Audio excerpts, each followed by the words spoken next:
Meu nome é Ana Luísa, eu vim aqui falar do Tijuana. Tijuana é um projeto de São Paulo e eu resolvi apresentar esse projeto de forma cronológica, que ele começou em 2007, o Tijuana. Então eu fiz uma historinha dele assim, cronológica, espero que fique simples de entender, mas como ele tem 4 frentes de atuação, e eu também preferi no começo apresentar cada uma dessas frentes para depois nessa cronologia ficar mais fácil da gente entender a história de cada uma dessas frentes. Vamos lá, vou começar e qualquer dúvida também vocês me param. Então o Tijuana começou como espaço em 2007. É um espaço que significa, como ele é um projeto de livros de artista, é um espaço dedicado a livro de artista, que não era uma galeria nem uma livraria, era um espaço que era entendido como essa fronteira entre um e outro, por isso o nome Tijuana. Foi daí que veio essa metáfora com a fronteira que fica entre México e Estados Unidos, que por ter uma série de conflitos, e a gente acredita que entre livro e obra de arte, esse objeto que é criado aí no meio também tem uma série de conflitos, como ser visto, como ser produzido, como ser distribuído. A gente se apropriou do nome dessa cidade e criou esse espaço Tijuana. Com o tempo, o Tijuana também virou feira. Quando a gente abriu o espaço, vários artistas nos procuravam e queriam mostrar, e a gente foi abrindo cada vez mais o espaço para abarcar o maior número possível de editores e de artistas que estavam fazendo livros. E aí, em 2009, 2 anos depois de trabalhar nesse espaço, a gente decidiu fazer um evento anual de reunião de todos esses produtores para mostrarem e venderem o que eles estavam fazendo. E é assim que começou a Feira Tijuana. Com a Feira Tijuana também veio na gente uma vontade de editar, e aí a gente se tornou editora. Como muitos artistas também chegavam na gente com dúvida, com a boneca pronta, mas querendo botar lá no Tijuana, mas não sabia como providenciar a impressão, ou queria um acompanhamento técnico, conceitual, a gente começou a assinar o selo Edições Tijuana em 2010, um ano depois da gente começar a feira. E, por último, a 4ª frente que eu também vou mostrar aqui são as exposições que o Tijuana organizou. Então, vamos lá para começar. Aqui onde é o Tijuana. O Tijuana é na Galeria Vermelho, em São Paulo, fica no bairro de Higienópolis. É uma galeria que abriu em 2002 e esse é o prédio original da Vermelho. Em 2007, a Vermelho comprou a casa do lado e criou esse corredor com uma estante que era o começo do Tijuana. O Tijuana ficava aqui vista de outro ponto de vista. É um lugar que também era a fronteira da galeria, porque tem esse pátio. Então, você tinha o prédio principal na frente e o Tijuana que fazia essa fronteira com o mundo de fora, a rua. Essas janelas todas se abriam e a gente ficava como uma entrada alternativa da galeria. E nessas estantes, então, no começo, tudo quanto era obras num formato incompatível com o cubo branco vinham para cá. Camiseta, jogos, vídeos, livros, impressos em geral. O que não cabia direito como exposição convencional, a gente inventava um jeito de mostrar no Tijuana e de fazer essas peças circularem. Então, ficava assim bem híbrido e com o tempo a gente foi se especializando para livro de artista. Aqui o Tijuana visto de dentro. E o que tem no Tijuana, né? Então, eu peguei aqui uma obra do Fábio Moraes, que eu acho que dá para ver bem um exemplo de um livro de artista. É uma obra do Fábio e é um livro. Então, eu arrisco dizer aqui, o livro de artista é essa obra em que fica na margem, na fronteira. uma obra que você é convidado a tocar algumas vezes, outras não precisa, porque ele está falando de um viés mais escultórico do livro, mas o livro de artista, como objeto no mundo, ele demanda uma postura e um ritmo de ser visto que não era o da galeria, não era o da exposição, e por isso que o Tijuana foi criado dentro da Galeria Vermelho. O Eduardo Brandão, que é o diretor artístico da Vermelho, notou que ele ia muito aos ateliês dos artistas e via que os livros ficavam na mapoteca, ficavam no ateliê porque eles não tinham onde ser mostrados, onde ser distribuídos, e ele que criou o Tijuana com essa vontade de criar um espaço dedicado a essa produção.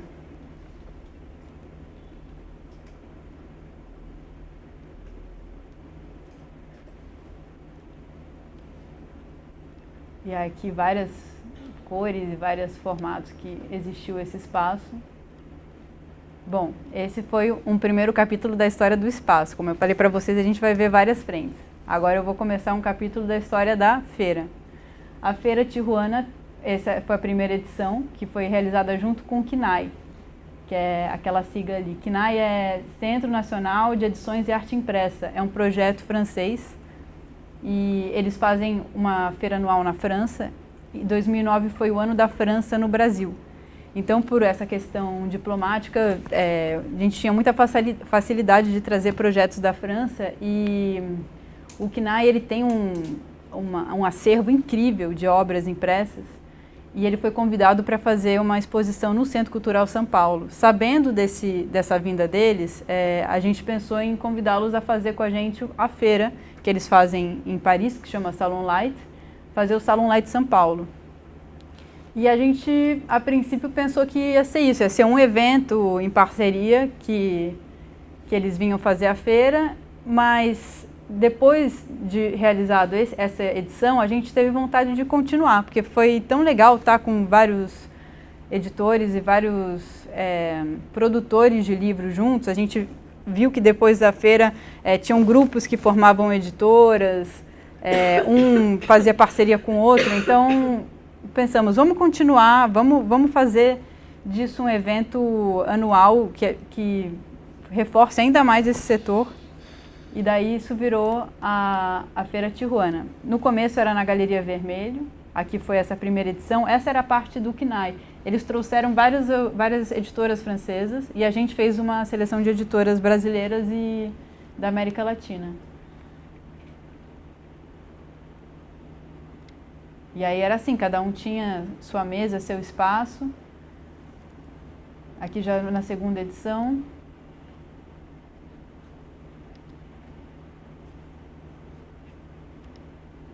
Terceira edição, e foi ficando pequeno o espaço da Galeria Vermelho para a Feira Tijuana. E eu deixei aqui até a quarta edição, que é 2012, para depois começar também uma nova etapa da história da feira. Em 2010 foi quando a gente começou a editar os livros.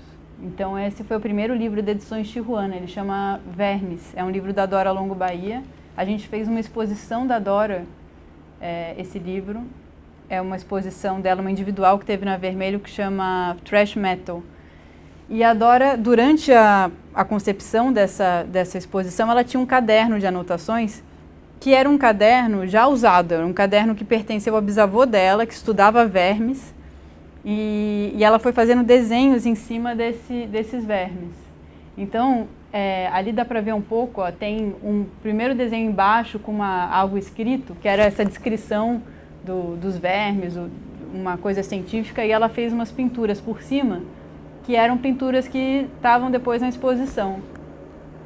E essa capa do livro era uma instalação que tinha na exposição também, que era pintada ao fundo vermelho e uma pintura que ela faz com tinta acrílica em cima de um plástico de lixo. E depois você consegue tirar a tinta acrílica, assim, ela vira o próprio suporte da pintura. E aí a gente cobriu os livros um por um com essa pintura que ela fazia, que é uma instalação que chama Escalpo. E aí o livro virou uma coisa, assim, era uma obra junto da exposição. Foi muito legal porque deu a dimensão do que era um livro obra, um livro que fazia parte daquela exposição, mas era uma obra da Dora mais acessível em relação às outras. A gente fez uma edição de 25 numerados e assinados, então não era uma edição muito grande, mas era uma forma também dele ser distribuído, dele rodar por mais lugares, que são essas propriedades do livro que ele carrega mesmo, né? A facilidade de circulação, de distribuição em relação a outros formatos.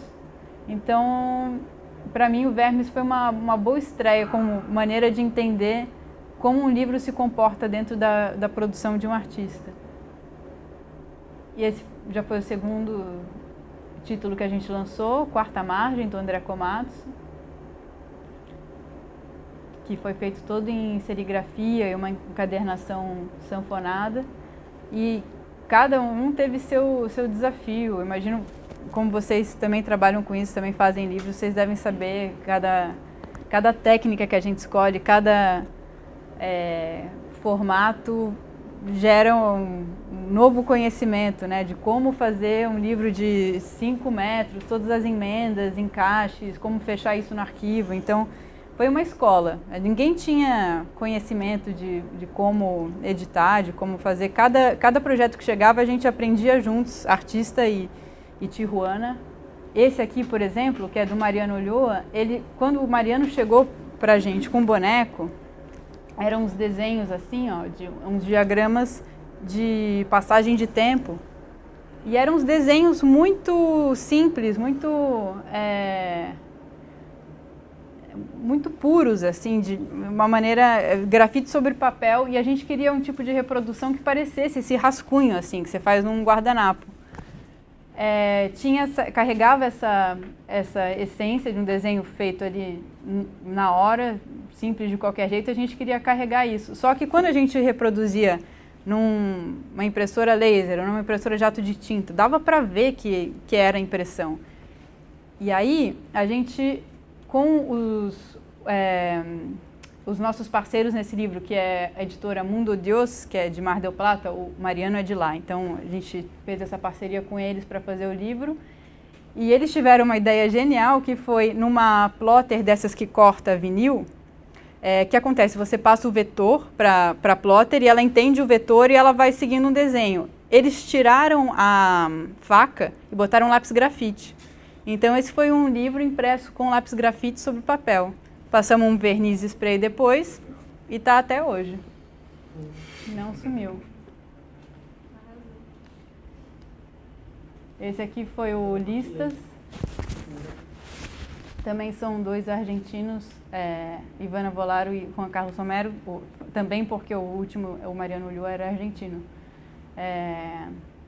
E o Juan Carlos Romero, ele faleceu ano passado, mas é um artista que teve aí na última ou penúltima Bienal de São Paulo. Ele teve muito trabalho com cartaz, né? Ele em Buenos Aires tem essa gráfica de tipografia, teve, né, por muito tempo essa gráfica de tipografia.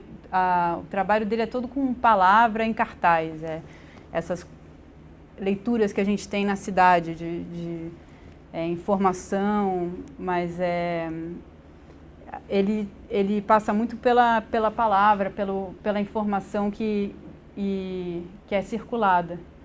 E ele começou, há muito tempo atrás, a fazer uma coleção de listas que ele via pelo mundo. Então, era a lista de um cardápio, de um anúncio na rua, uma lista de índice de um livro. Começou a colecionar e teve um encontro muito feliz com outra artista, que é a Ivana Volaro, que fazia a mesma coisa, ela colecionava listas. Então, juntos, eles decidiram fazer esse livro, chamaram o Tijuana para editar, que é o Listas. Acho que aqui dá para ver uma das listas, mas vendo o livro pessoalmente é isso, é uma sequência de listas, e a gente decidiu fazer nesse formato de bloco de anotação, que já é uma formação de lista. Esse é um da Keila Laver, que é uma artista de Londrina, e a Keila tinha essa pesquisa com enciclopédia de anatomia. Então a gente fez uma série de corpo mobília, ela chamava, que era uma maneira de criar com o corpo uma estrutura. Essas caras, esses livros ficam de pé e você consegue ver camadas, passa pelos nervos, pelo músculo. E são objetos. Esse foi um livro também muito engraçado de fazer, porque não dava para fazer um boneco, então a gente teve que arriscar de uma vez, que é o bloco do João Loureiro. A gente deduziu que imprimindo 2 tons de cinza, numa reprodução tinha um cálculo, né? Então a gente pegou um bloco de papel e viu, para fazer 9 centímetros tem que ser uma pilha de, sei lá, 500 folhas. E com isso a gente criou um projeto ideal de que a gente ia conseguir refazer a proporção de um bloco de concreto usando 2 tons de cinza. E mandamos para a gráfica. Não dava para fazer boneco porque era muita impressão. Então a gente bateu a conta, mandamos para a gráfica imprimir e esse virou o livro Tijolo, que é o bloco de concreto com páginas. E a costura dele, ó, não sei se dá para ver, mas é dessa altura, assim, é uma coisa imensa. Encontramos um encadernador que topava fazer as loucuras do Tijuana, então ele encarou essa de costurar um por um. E o único defeito que deu no final da impressão, quando chegou da gráfica e costurou, foi que quando você encaderna, né, você faz os cadernos e passa a linha, como você tem um bloco, um tanto de papel que você dobra, essa parte aqui, não sei como é que chama isso, mas né, onde encontra, fica com os desníveis. Então não estava retinho do jeito que a gente queria. Daí a gente encontrou uma gráfica que tinha uma guilhotina desse tamanho, que não foi fácil, porque normalmente as guilhotinas já estão num formato de livro convencional. Então, para encontrar uma que cabia esse livro, e pá, bateu a guilhotina e ele ficou liso, sem fazer, porque esse desnível dava também uma diferença de tom no cinza. E como a gente queria essa sensação de profundidade, não dava para contar com esse desnível. E o miolo. O miolo dele tem conteúdo? Não, o miolo dele, se você abre o livro assim no meio, é uma margem cinza clara e 2 quadrados cinza escuro. Como aí na lateral, né? Só isso, O arquivo que a gente fez era só uma margem em volta e o quadrado no meio. Imprimimos em offset. A gente fez 5 exemplares, mas foi uma quantidade enorme de impressões para cada um. E é bonito quando ele... Na foto acho que não dá tão bem para ver, mas quando você abre ele assim, dá um degradê também. Então vira esse bloco de concreto mole, desajeitado, que é o livro. Bom, e fechando agora esse primeiro capítulo de Todas as Frentes. É só trocar o segundo rapidinho? Claro. Vamos lá. Não tá? Tá. Ah, desculpa, acho que eu me... Não é você não, é eu que não calculei. Aí tá ótimo. Bom, melhor? Vou aproveitar para tomar uma água também.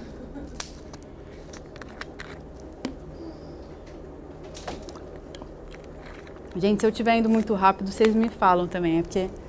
eu até estava comentando com a Larissa, eu dei o título dessa fala de Teteia, em homenagem ao trabalho da Lígia Pape, porque eu queria falar das teias que a Tijuana faz com editoras. E quando eu comecei a fazer essa apresentação, eu percebi que a Tijuana já é a sua própria teia, porque tem todas essas frentes e eu quero contar a história de cada uma.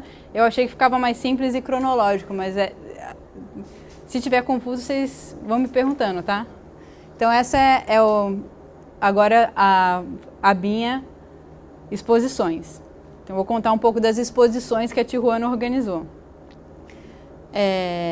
Além da biblioteca, é uma exposição que a gente fez no Museu Lazar Segall, em São Paulo.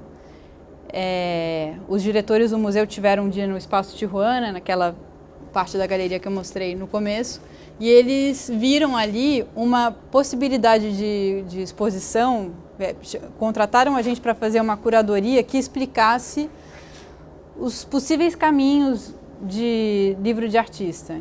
Explicar senão que fica ruim, mas que desse um entendimento de como o livro pode ser usado em diferentes formas de obra. E aí a gente passou por 2 trabalhos centrais para essa curadoria, que foi o Índice, do Fábio Moraes, que é um livro escultura, e o L'Ascension, do Jorge Mack, que é um livro que é uma partitura e você folheia. Essa foi a exposição no Museu Lazar Segal, e aí tinham obras que tanto iam para esse caminho do livro escultura, a utilização do livro como potencial simbólico do que um livro significa nesse mundo, e com uma intervenção do artista, um trabalho do artista, e o livro publicação, o livro como um formato de você ver página por página, folheando. E para isso, para a gente ter a possibilidade de ver essas 2 vertentes do livro de artista de uma forma íntegra, a gente fez a exposição com as esculturas, os livros de esculturas, e os livros que eram folheados a gente reproduziu, a gente fez facsímile de todos eles para eles poderem ser vistos como livros. Botar a mão, passar a página, sentir o peso, ver um por um, que eu acho que essa era o maior desafio. Se a gente estava falando aí do livro não ocupar o cubo branco, depois a gente ser chamado pelo museu para ocupar o cubo branco com o livro. Então, era o nosso desafio de não deixar o livro cair na armadilha da moldura. E aqui é o L'Ascension, esse outro livro que é do Jorge Mack e que também foi uma das obras centrais da curadoria. Olá, boa tarde. Ali no canto tem um da Edith, né, que esteve aqui há pouco tempo com vocês. Edith participou dessa exposição. Odiris Mlasco, Marilá Dardot. E aí, com essa exposição no Museu Lazar Segal, a SP Arte convidou a gente para fazer também lá. Isso foi em 2012. E aí a gente reproduziu a exposição quase igual. Aquele ali é da Edith também. Depois da SP Arte, a gente recebeu 2 convites. Um para fazer na Embaixada Brasileira de Tóquio, que foi essa edição aqui. E depois para fazer na Feira de Livros de Frankfurt, que era o ano do Brasil. Cada edição da Feira de Livros de Frankfurt, eles têm um país convidado. E esse ano era o Brasil. Aí eles chamaram a exposição para acontecer lá. E aí, então, desde da exposição inicial, que foi no Lazar Segal, até essa última edição, em Frankfurt, passaram-se 2 anos, né? Começou em 2011 e terminou em 2013. E a gente foi acompanhando os artistas que já participavam da exposição, foi acompanhando a produção deles. Algumas obras mudaram. Dependendo do contexto, a gente decidiu incluir alguns artistas que não estavam.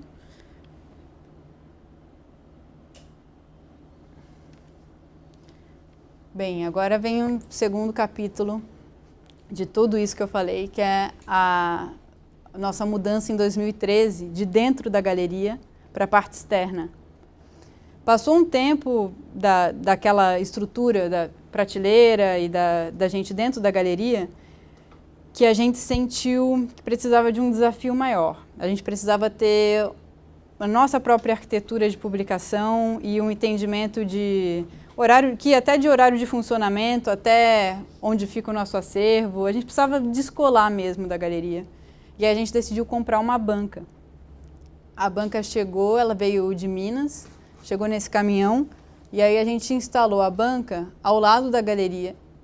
Então fechou o pátio, assim, né? Se a galeria era um L, botamos a banca aqui e a gente fez uma vila, praticamente, e essa é a banca, depois de instalada, arrumada.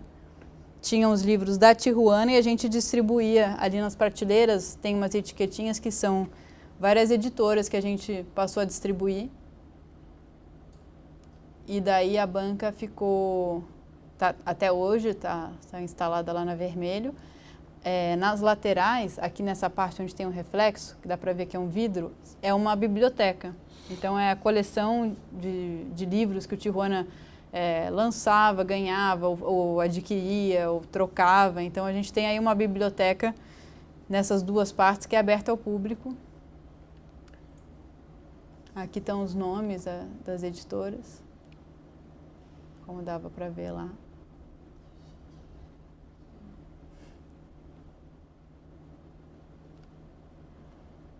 Umas reuniões, mostrando um pouco como é que funcionava a banca. Como eu falei lá no final, quando eu estava mostrando a feira, na quarta edição da feira já estava apertado, tá dentro da galeria, foi bem caótico, assim, não dava para andar. A gente tinha também a sensação de que a gente estava falando cada vez mais respostas negativas na hora da inscrição, né? Então, a gente tinha 20 mesas e recebia 200 inscrições. Então, tinha algo errado no que a gente estava fazendo, que a gente precisava mudar, porque era muita demanda para pouco espaço. E foi assim que, em 2013, o curador da Casa do Povo, hoje em dia é curador da Casa do Povo, nessa época o Benjamin Serruzi era curador de outro espaço em São Paulo, que é o Centro de Cultura Judaica, e ele ficou sabendo desse edifício que estava no Bom Retiro, que é a Casa do Povo, essa aqui, e era um edifício que estava fechado há muito tempo. Ele foi construído na década de 50 por imigrantes poloneses em São Paulo, que vieram fugindo da guerra e fizeram essa Casa do Povo, né, o Volkshaus, que é em alemão, mas era um centro cultural que tinha lá dentro uma escola, um teatro, um salão de dança.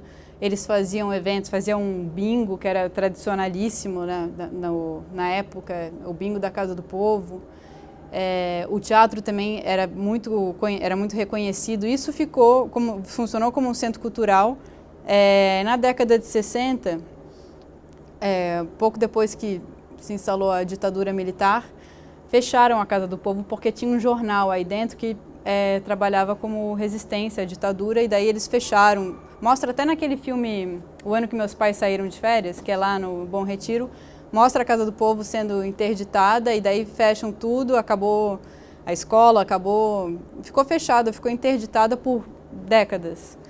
E estava caindo aos pedaços, foi uma redescoberta da cidade, porque é um edifício muito lindo, muito, muito potente, acho que carrega toda essa energia histórica de ser um lugar dos imigrantes, dos refugiados da guerra, e depois de uma luta contra a ditadura.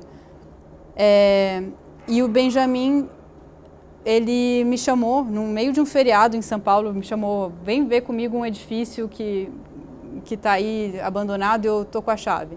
E a gente entrou e o edifício estava assim, sem pedaço de chão, sem pedaço de janela, estava muito caído mesmo. E ele me falou, vamos fazer a Feira Tijuana aqui? Eu falei, bora, vamos, não sei como, mas vamos, porque estava precisando de um bom tapa. Mas eu topei mesmo assim, e a gente foi de porta em porta, eu e Benjamin, para conseguirmos um financiador, né, de algumas reformas básicas, e daí a gente conseguiu com a Associação Brasileira de Indústria Gráfica, a Bigraf, lá em São Paulo. E aí eles patrocinaram essa edição da feira, a gente conseguiu trocar o vidro da janela, um pedaço do chão, deu para fazer a Casa do Povo, que era isso aqui, virar isso aqui. Então a gente, de 20 mesas, foi para 70 na Feira Tijuana. Então foi um boom, assim, de um ano para outro, de conseguir receber mais editoras. Foi uma mudança muito grande para a gente também, como produção, como organização. Uma coisa é você fazer um evento que tem 20 participantes. Com 70 mesas a gente conseguia ter 140 participantes. Dava para dividir, dava para... são nos 3 andares. Essa edição já foi nos 3 andares. Térreo, primeiro andar, e esse é o segundo andar. Aí, nessa edição já foi? Já foram os 3. daí a gente tinha que também rever como produzir a feira, né? É uma logística diferente, porque quando a gente fazia na Vermelho, todo o material que a gente comprava para fazer as mesas virava material da galeria fazer caixa para feira, fazer trabalho. Tinha 100% de aproveitamento, então a galeria bancava. Agora, para fazer 70 mesas, não tinha quem usasse todo esse material depois, e a gente precisava comprar, alugar, tinha que fazer um caixa para conseguir produzir. Então, nessa edição, a gente também começou a cobrar inscrições. Quando era na Vermelho era de graça, porque tinha essa situação, e aqui a gente começou a cobrar um preço para cada editora participante, aí se ela queria meia mesa, se ela quer uma mesa. Até hoje a gente faz essa dinâmica, e a cada ano a gente consegue ir comprando um pouquinho do material, outra parte a gente aluga que é mais barato, compra uma luz para a Casa do Povo. A gente cada ano vai aprimorando o nosso estoque de material e de infraestrutura.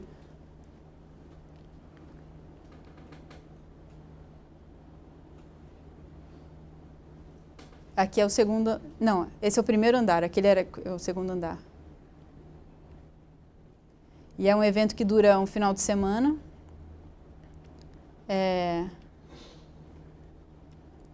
Bom, é isso, da feira. E eu estive à frente do Tijuana de 2008 até 2015. Eu, em 2015, pedi demissão do Tijuana. Como vocês podem ver, eu estou aqui fazendo uma apresentação do Tijuana, isso é muito amor.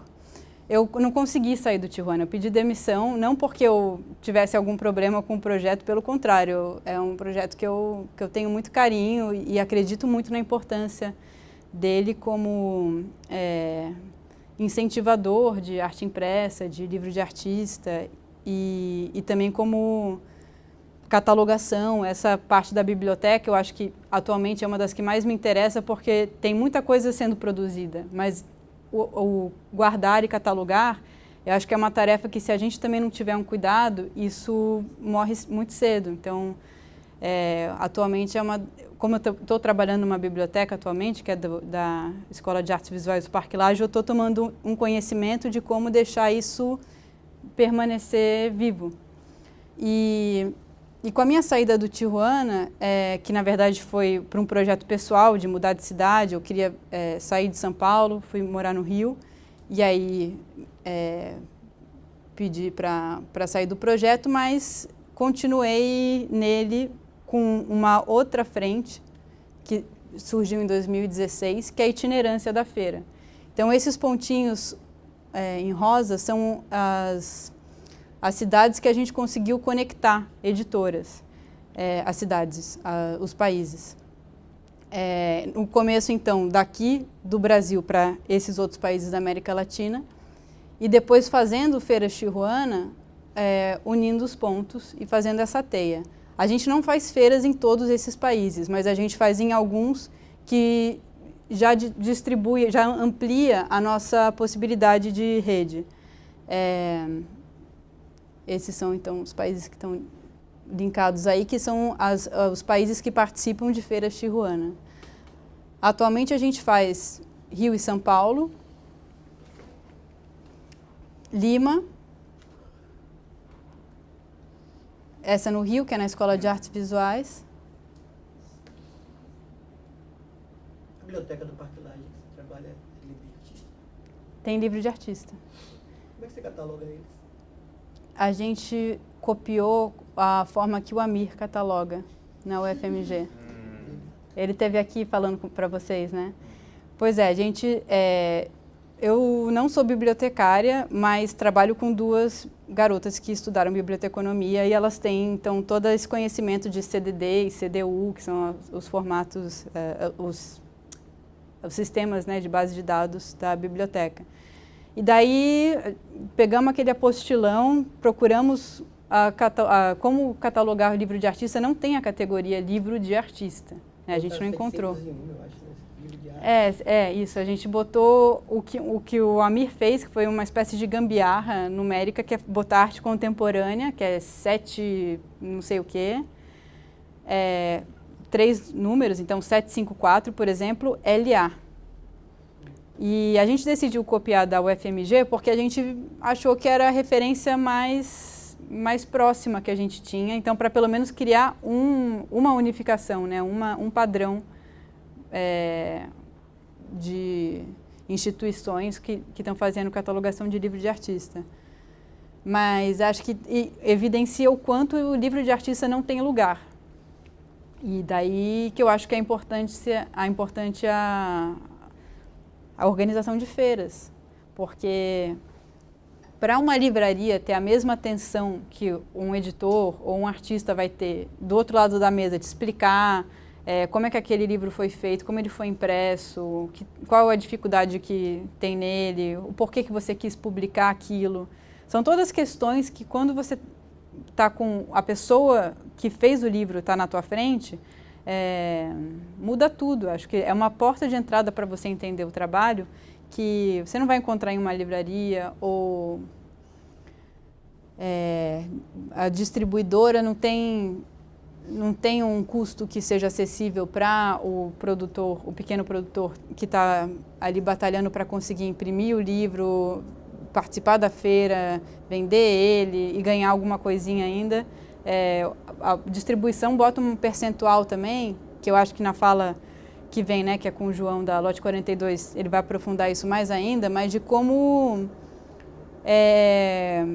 escapar dessas dificuldades de um circuito convencional para criar o seu próprio circuito. Quer dizer, não tem referência, uma coisa que tem que ser inventada.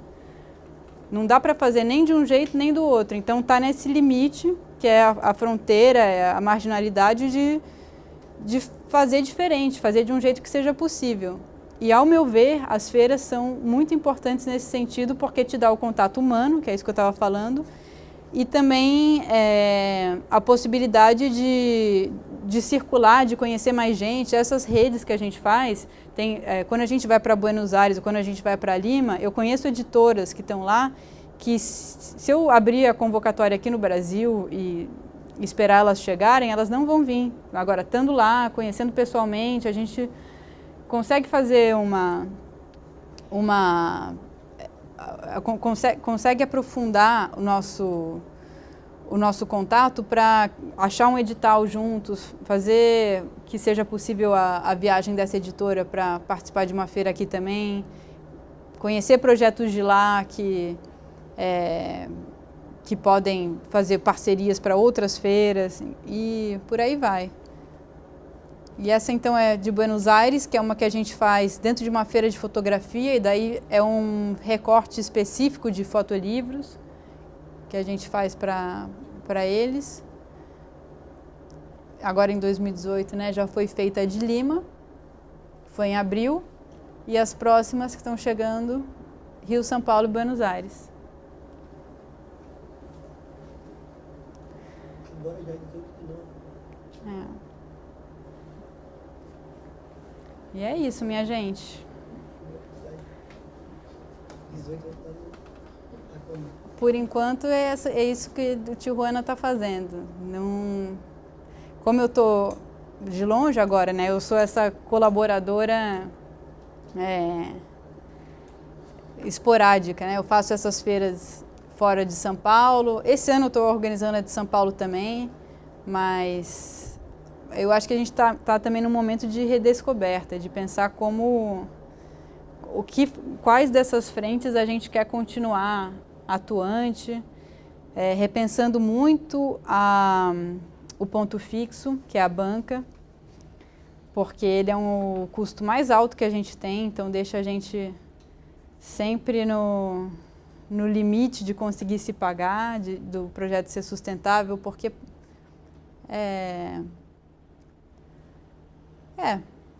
estamos entendendo, ainda estamos num momento de reflexão sobre quais são as frentes que vão continuar. As edições da Tijuana tinham patrocínio, o fomento do governo, coisa assim? Poucas tiveram. Teve uma, eu trouxe até um para vocês verem pessoalmente, que não está aqui no catálogo que eu mostrei, mas esse é um projeto do Jonatas de Andrade, que teve um apoio, sim. Foi um prêmio que ele ganhou da Bienal de São Paulo, e aí pagaram para ele fazer o livro desse trabalho, que é o 4.000 disparos. o trabalho estava na Bienal como vídeo. E aí era um vídeo em que as fotos vão passando, né, e acelerando. Então ele decidiu fazer um flipbook que tem esse mesmo movimento. Mas, desculpa, fala. A organização das feiras também com verba própria, da galeria? A gente tem tido, nos últimos 3 anos, tivemos um apoio da SP Arte. Teve esse ano, quando a gente mudou para a Casa do Povo, que a gente teve um apoio da Bigraf, mas fora isso foi verba própria. Verba de caixa, né? De inscrições que são pagas pelos editores e a gente coloca de volta na feira.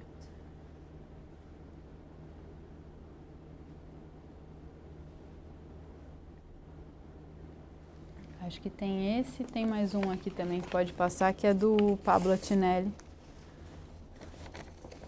Deixa eu botar isso pra cá. Que é um pôster assim, ó.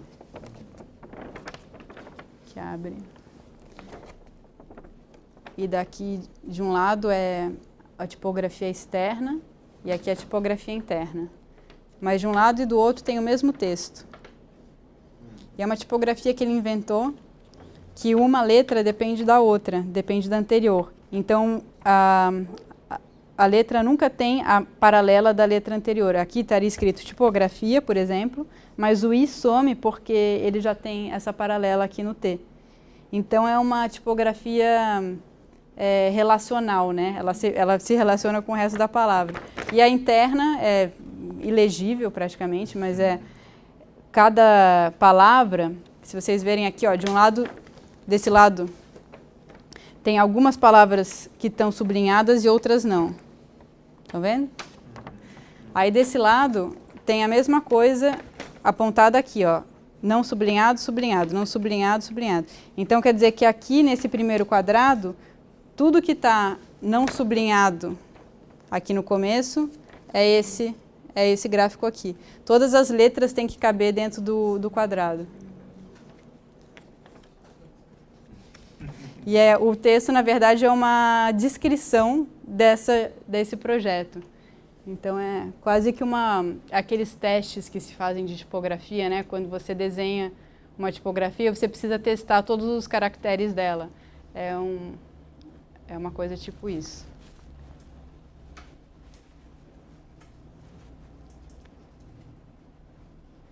Eu queria perguntar uma coisa um pouco fora do assunto. Manda. Eu queria que você falasse um pouco sobre público. Público. Quem compra esses livros, se existe uma diferença de público entre quem vai na galeria, quem vai na feira, Legal. quem pesquisa na biblioteca, como é esse leitor? É um leitor, é um colecionador? O que aconteceu muito bonito no Tijuana, no começo, quando eu mostrei aquelas feiras lá que eram na galeria, bem no comecinho, é que a gente tinha um público que vinha, viu a feira, achava legal, e aí no ano seguinte a gente via que aquele público estava atrás das mesas. Então muito do nosso público virou editora, virou fazedor de livro. E eu acho isso muito bonito porque eu acho muito inspirador ver algo que você sente potência de que eu posso fazer isso também. E eu acho que me passa essa sensação de quem foi na feira viu que fazer um livro é totalmente acessível. Você pode fazer um livro na sua casa, você pode imprimir ele e costurar e fazer uma edição e você já tem material para mostrar o seu trabalho. É um suporte que para mim ressalta muito essa liberdade e essa potência do artista fazer por si só, não precisar da avaliação de uma editora ou da avaliação de uma galeria, uma grande instituição. Ele faz aquilo que ele acredita, isso dá uma liberdade muito grande. E daí esse público que foi se tornando editora trazia mais público, porque daí cada um desse novo editor chama mais gente, que vira editor também, e acho que foi assim que de 20 mesas a gente conseguiu ir para 70, sem faltar gente para ocupar essas 70 mesas. E daí eu vejo assim, em relação à galeria, tem um público que é só do Tijuana, tem um público que é só da galeria e tem um público que é a intersecção desses dois, que é, às vezes são colecionadores que veem no livro de artista uma possibilidade de coleção, de colecionismo de arte e acabam adquirindo essas obras para reforçar a sua coleção ou para criar uma outra vertente dentro da coleção. E também de um público que é um colecionador que quer começar algo, mas ainda não pode comprar uma obra, o poder de aquisição dele dá para um livro de artista. Então, em relação à galeria, eu acho que tem muito esses perfis assim, que a gente encontra. Fora o público que vem mais, como eu estava falando, mais por contato das próprias editoras, que aí já acho que é outro público. É a galera que está interessada no impresso, em fazer isso também, quer ver a variedade de livros e de técnicas para a própria pesquisa. Mas esse perfil de público era uma preocupação quando a Tijuana virou editora? De certa forma, sim. Porque quando a gente decidiu lançar esse livro da Dora, a gente ficou super com medo, assim, de quem é que vai comprar isso. Era um livro, era tiragem de 25, mas ele custava R$400. Porque para imprimir cada um deles já era uns R$200 de encadernação, de impressão, tratamento de imagem. Então, os custos eram muito altos e daí o preço final acabava ficando alto também, mas ele acabou assim. Porque uma outra coisa também que eu acho que casa muito bem na apresentação do livro de artista é o contexto dele. Tem uma parte aqui que eu mostrei, não sei se precisa voltar, acho que vocês vão lembrar, senão eu volto. Mas quando eu estava mostrando as exposições, quando a gente fez na SP Arte, deixa eu voltar, vai. Quando a gente fez a exposição que estava no museu e depois foi convidado para a feira, foi essa aqui. Tinha exposição de livro de artista. Ao lado, a SP Arte convidou 2 editoras para estarem vendendo o livro, que era Tijuana e... Aí a outra eu não me lembro quem que era. Mas tinham 2 editoras num quiosque, assim. Foi a primeira edição da SP Arte que eles fizeram um núcleo editorial. E do lado tinha a livraria Travessa. Então o que acontecia? A pessoa via uma exposição, uau, o livro pode ser uma obra, legal. Via o Tijuana, e eu posso comprar essa obra, super legal. E depois você vê a Travessa, que tem livros que são livros, os livros que já são conhecidos. Fazendo de um lado ou do outro, eu acho que isso era tão didático que essa foi a feira que a gente mais vendeu, assim. Foi um sucesso de venda porque tinha esse beabá de que tipo de livro existe e como o livro de artista pode estar na tua coleção, é uma obra de arte. Sabe, eu acho que tem esse contexto da obra que também dá uma ajuda. Eu comecei a falar disso porque no caso da Dora, como eu estava contando, aquele livro, ele foi feito acompanhado de uma exposição dela que tinha tudo a ver. Todas as obras que estavam na exposição tinham uma referência no livro. Então, para o público ficou muito fácil de fazer a conexão de que aquilo era parte da obra, porque estava ali, em volta de cada um. Então, acho que o poder de dar o lugar para o livro de artista, um lugar coerente, traz ele também, traz interesse para ele, traz interesse de aquisição, interesse de entender essas possíveis formas. E já no contexto da biblioteca, vai para uma outra coisa que é o acesso sem a necessidade de aquisição, né? Então, assim, criar um acervo de livro de artista, para mim, é um presente ter chegado aí na biblioteca, estar trabalhando numa biblioteca é uma forma de entender como o livro de artista também pode existir e criar interesse sem depender exclusivamente do mercado. E está dentro da biblioteca, eu vejo que daí o acesso vem muito mais por pesquisadores, artistas, professores, em busca de referências, em busca de material para enriquecer o conteúdo de cada um. Então é um outro tipo de público ainda. E vocês aceitam doações na biblioteca do Parquilage? Sim, aceitamos. A gente tem um problema com espaço, a gente ainda tem muito livro que entrou, que a gente tem que fazer triagem para conseguir liberar espaço para ter um acervo que realmente seja útil no contexto da Escola de Artes Visuais. Mas como a escola é estadual, a gente tem uma rede conectada de bibliotecas estaduais. Então, coisas que entram na escola que ou a gente já tem no acervo ou a gente não julga que vai ser tão usado naquele contexto, a gente bota nessa rede, é um e-mail que a gente dispara e outras bibliotecas interessadas podem entrar em contato para buscar. Isso tem funcionado bem. Porque a biblioteca do Parquilage, especificamente, tem um pouco essa mesma característica que o Tijuana tem na Vermelho, né? Ela é o espaço mais aberto da escola, porque o resto são as salas de aula, que daí você precisa fazer uma inscrição, uma matrícula, e a biblioteca ali é o espaço público, a gente é aberto para os visitantes, turistas, alunos, a escola, público em geral, não tem restrição. E todo mundo pode entrar e pode consultar. Então, tem um interesse geral, mas a gente tenta manter também uma identidade da Escola de Artes Visuais, de ter um acervo que o nosso público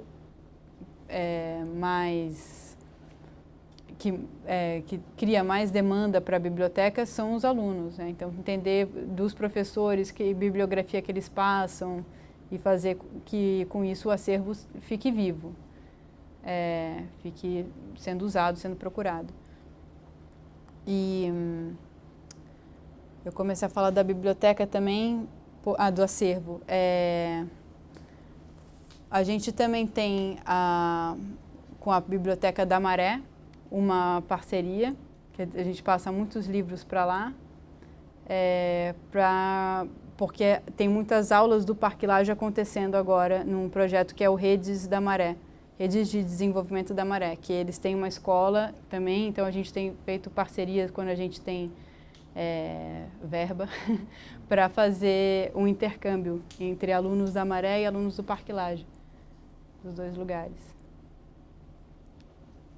Aproveitando o comentário que você fez dessa exposição, como é que você vê essa relação? Porque foi legal a gradação, né? Tem livros tradicionais, convencionais, sobre arte, livros um pouco mais experimentais com um pensamento artístico, e livros obra mesmo, com um pouco mais da linha da exclusividade, às vezes não pode ser repetida, é um gesto único, quase que exclusivo. Como é que você vê essa relação? Para você isso tem a ver em ser ou não ser livro de artista e tudo? O livro obra, para você, é quando acontece o livro de artista? O livro que tem alguns experimentos artísticos, para você não é tão livro. Como que é seu nome? Leonardo. Léo. Eu acho que a arte pode estar em qualquer tipo de linguagem, qualquer formato. Eu acredito que ela pode, se a gente está falando de livro, ele pode ser um offset com 10.000 cópias e vai ser um livro-obra, se tiver postura e conteúdo para tal. E pode ser um livro único, de recorte e pintura, que é irreprodutível, porque tem o gesto do artista ali. Eu acho que depende muito da intenção que se coloca e do conteúdo. Também vou por aí.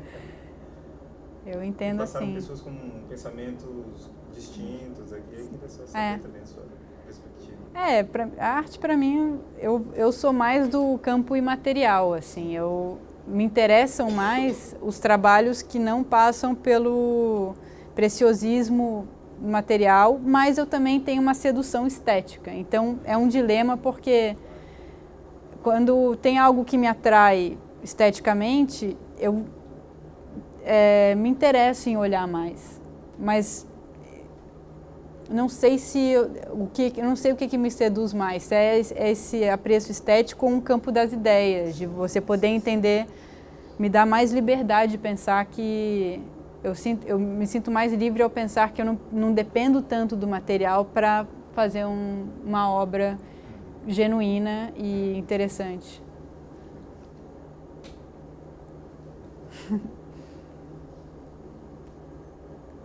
Como está a produção de vocês? Vocês estão agora chegando no momento de tornar material, né? Como é isso?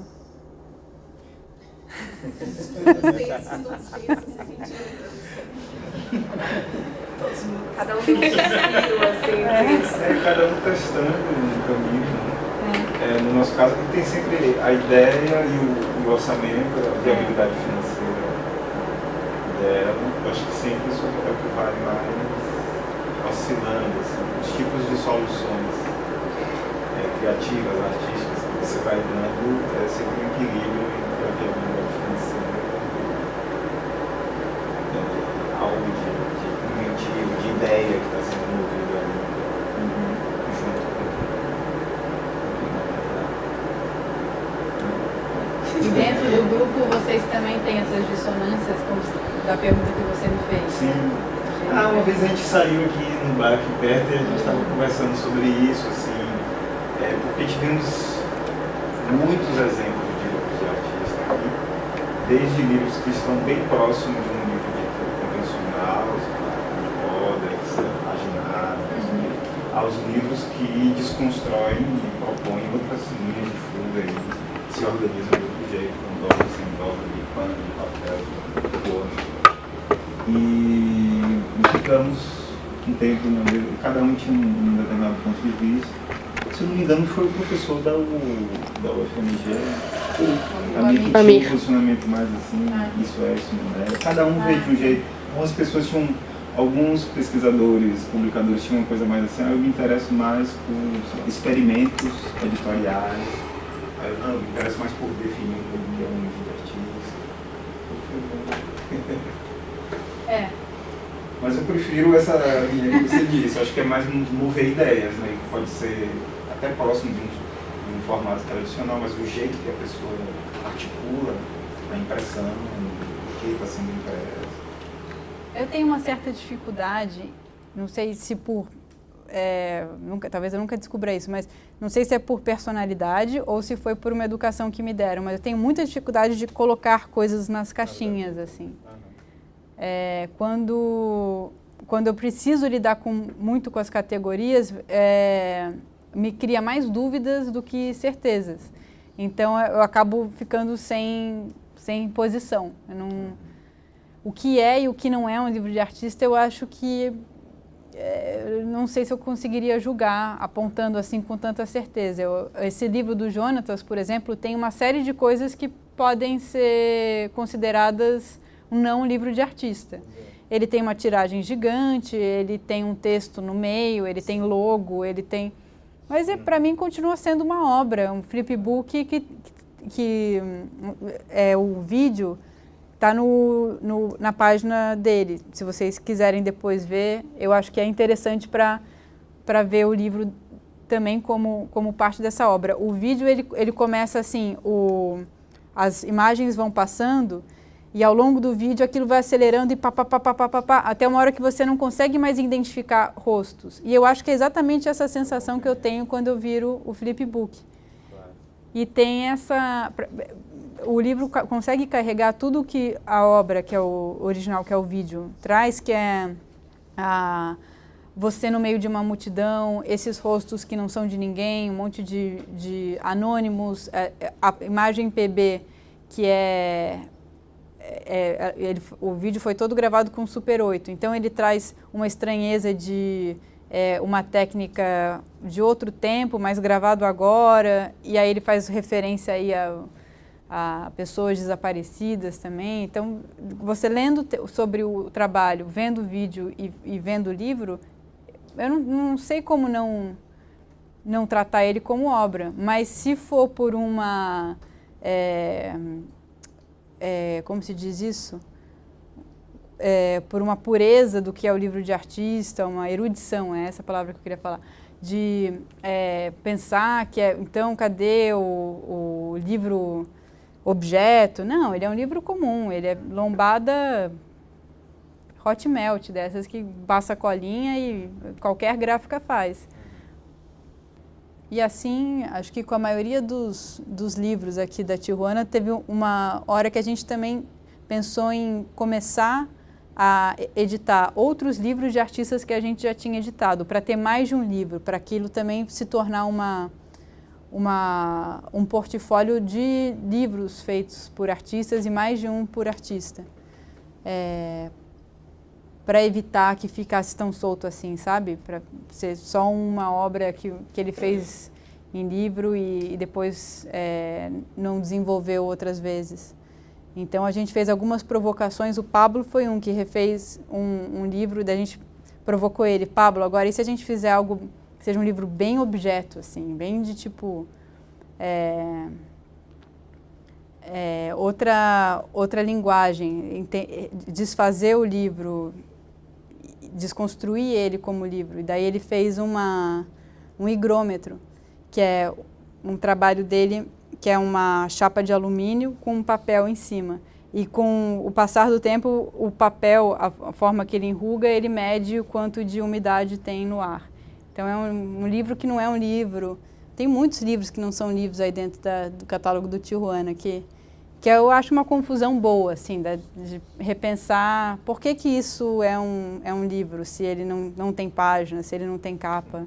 A gente tem que ficar pensando o tempo inteiro, isso é cansativo, mas tem que ficar pensando o tempo inteiro, porque a tua sensibilidade tem que estar ativa para você entender quando que é importante ir por esse caminho e quando é importante abrir a mão dele. E eu acho que essa complexidade é que torna o mundo mais legal.